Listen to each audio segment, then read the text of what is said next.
Little more than kin, and less than kind. Not so, my lord, I am too much in the sun. Ay, madam, it is common. Seems, madam, nay, it is. I know not, seems.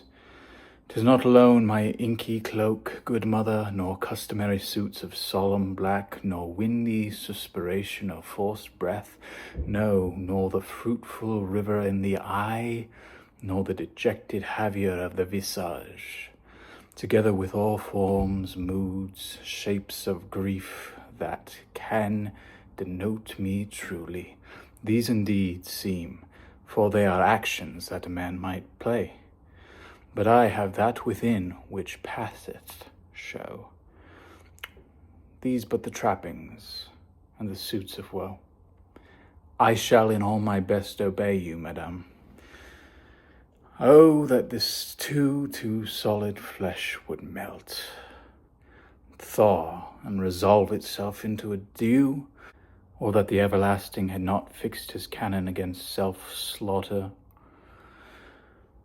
Oh God, how weary, stale, flat, and unprofitable seem to me all the uses of the world. Fie on it, sir, fie! 'Tis an unweeded garden that grows to seed. Things rank and gross in nature possess it merely, that it should come to this.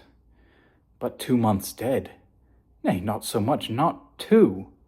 So excellent a king, that was to this Hyperion to a satyr, so loving to my mother that he might not beteem the winds of heaven visit her face too roughly.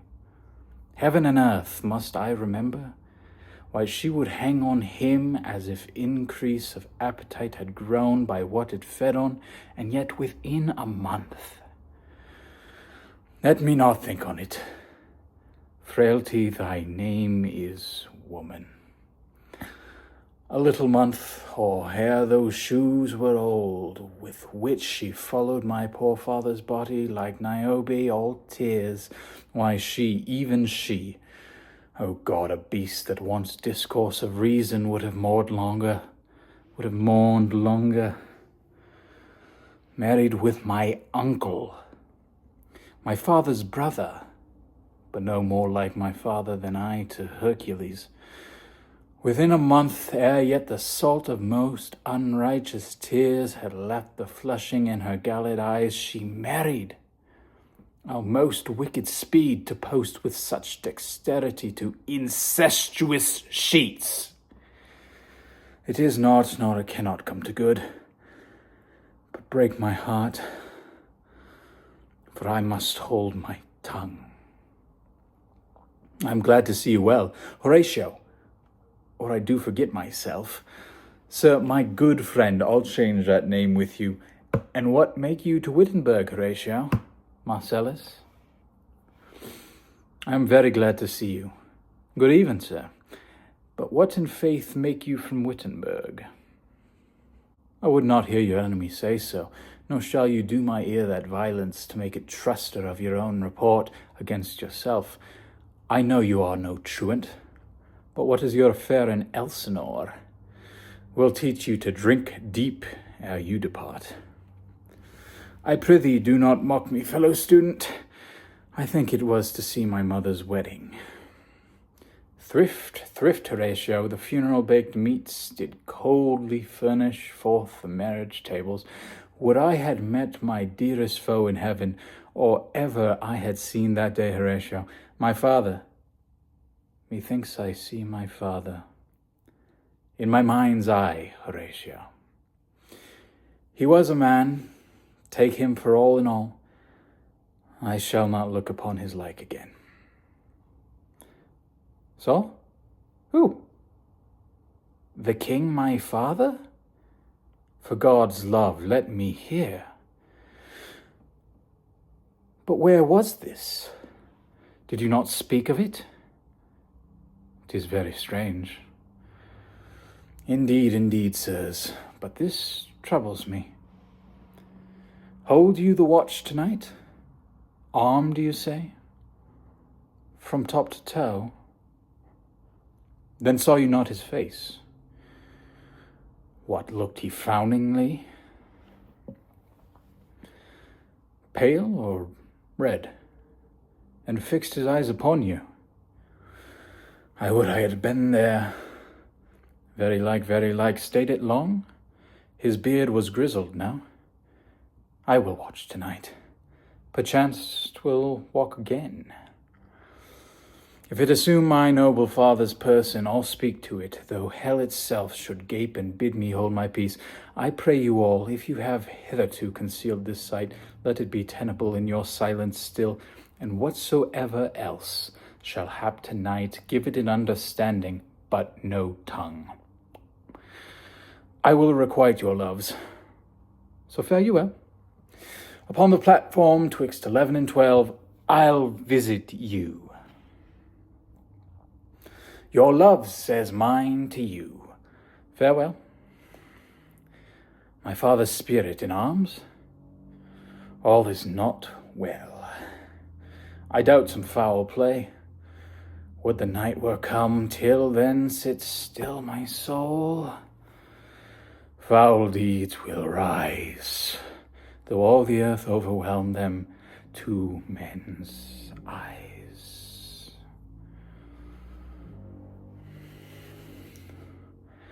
The air bites shrewdly. It is very cold. What hour now?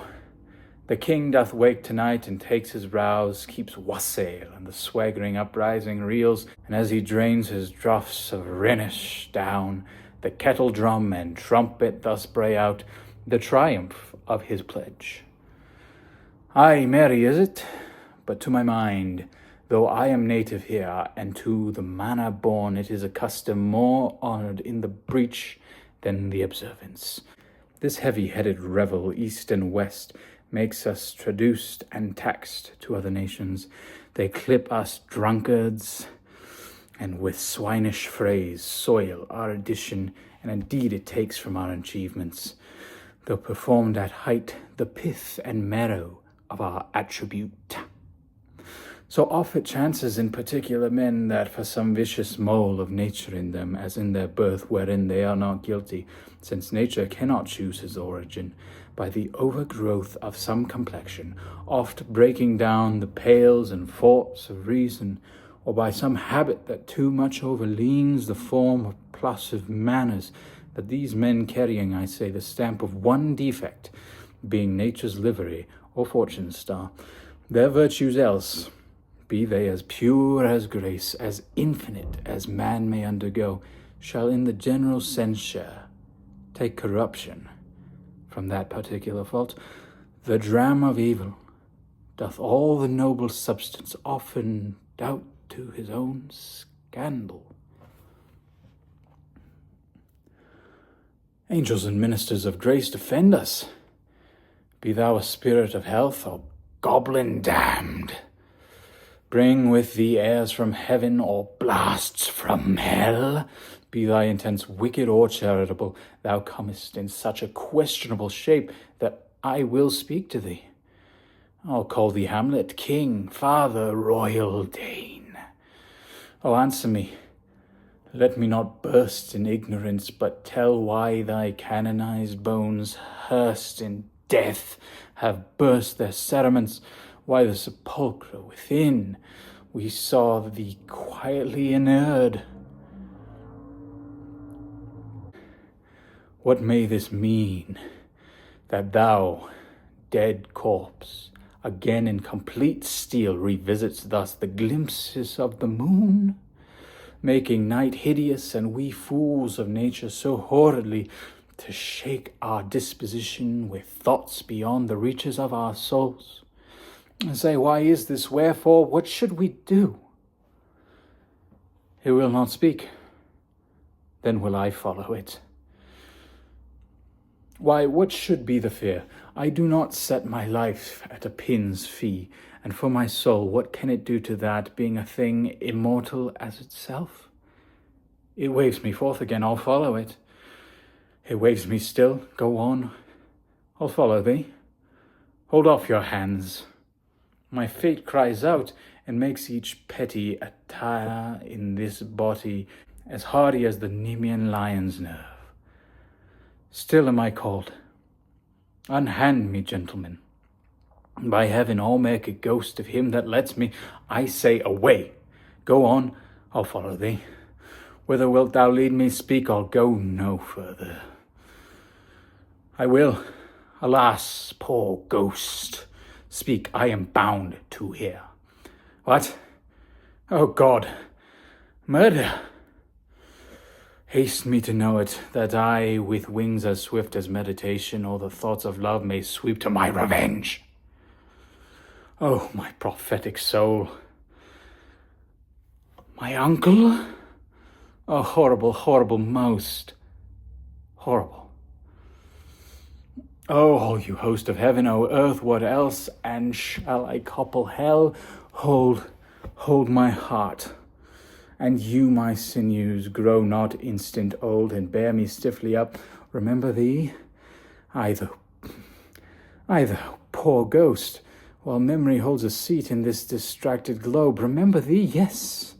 From the table of my memory I'll wipe away all trivial fond records, all saws of books, all forms, all pressures past, the youth and observation copied there, and thy commandment all alone shall live within the book and volume of my brain, unmixed with baser matter. Yes, by heaven, O most pernicious woman. O villain, villain, smiling, damned villain. My tables, meet it is I set it down, that one may smile and be a villain. At least I am sure it may be so in Denmark. So, uncle, there you are. Now to my word. It is adieu, adieu, remember me. I have sworn it. So be it. Hello, ho-ho boy. Come, bird, come. No, you will reveal it. How say you then? Would heart of man once think it, but you'll be secret? There's ne'er a villain dwelling in all Denmark, but he's an arrant knave. Why, right, you are in the right. And so, without more circumstance at all, I hold it fit that we shake hands and part. You as your business and desire shall point you, for every man hath business and desire, such as it is.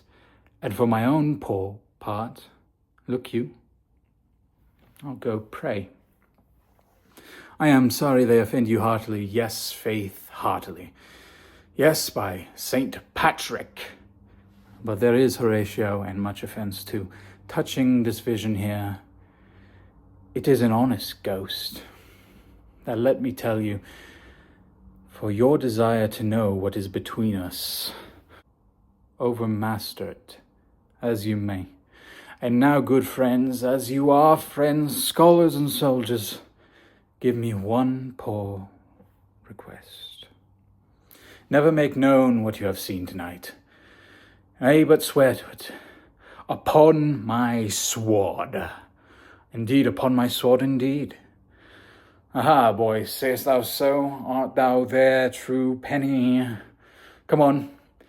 You hear this fellow in the cellarage. Consent to swear. Never to speak of this that you have seen. Swear by my sword. Hic et tu bique. Then we'll shift our ground. Come hither, gentlemen, and lay your hands again upon my sword. Never to speak of this that you have heard. Swear by my sword. Well said, old mole. Canst work in the earth so fast, a worthy pioneer, once more removed, good friends. And therefore, as a stranger give it welcome, there are more things in heaven and earth, Horatio, than are dreamt of in your philosophy. But come, here as before, never, so help you mercy, how strange or odd soever I bear myself, as I perchance hereafter shall think meet to put an antic disposition on, that you at such times seeing me, never shall, with arms encumbered thus, or this head shake, or by pronouncing of some doubtful phrase, as well we know, or we could, and if we would, or if we list to speak, or there be, and if they might, or such ambiguous giving out, to note that you know aught of me, this is not to do. This is not to do, so grace and mercy at your most need help you swear. Rest, perturbed spirit, so gentlemen, with all my love I do commend me to you.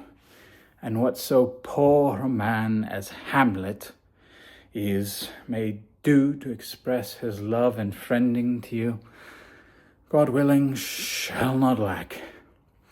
Let us go in together, and still your fingers on your lips, I pray. The time is out of joint.